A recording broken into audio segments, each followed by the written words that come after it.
தடவை நடந்த மாதிரி இந்த தடவை நடந்துடக்கூடாது. கரூர் சம்பவத்துக்கு அப்புறமா விஜயோட முதல் மக்கள் சந்திப்பு கூட்டம் சேலத்துல சீல்நாயக்கன் பட்டிட்ட பிளேஸ்ல நடக்க போகுது மக்களே. இந்த மக்கள் சந்திப்பு கூட்டம் அங்க இருக்கிற தனியார் கல்லூரி ஜேபிஆர் இன்ஸ்டிடியூட் ஆஃப் டெக்னாலஜி என்ற இடத்துல தான் நடக்க போறதா சொல்லியிருக்காங்க.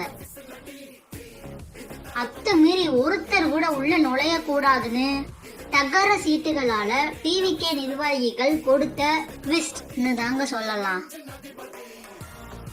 அங்கு இருக்கும் தனியார் கல்லூரியை சுற்றி இப்படி ஒரு கோட்டை சுவரை கட்டி பாதுகாப்பு வளையத்தில் வைத்துள்ள டிவிகே நிர்வாகிகள்.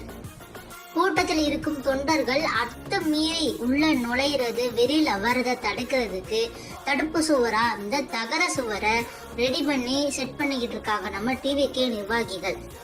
கரூர் சம்பவத்துல 41 பேர் பலியான அந்த துயர சம்பவத்திலிருந்து வெளியில வர முடியாத நம்ம தவைக்க தலைவர் விஜய் பலியானவர்களோட குடும்பங்களை சந்திச்சு மன்னிப்பு கேட்டு இப்ப அதுல இருந்து வெளியில வந்து மக்களை சந்திக்கிற முதல் பிரச்சார கூட்டமானது நம்ம சேலம் மாவட்டத்துல டிசம்பர் 4ஆம் தேதி நடக்க போற கூட்டம் தாங்க.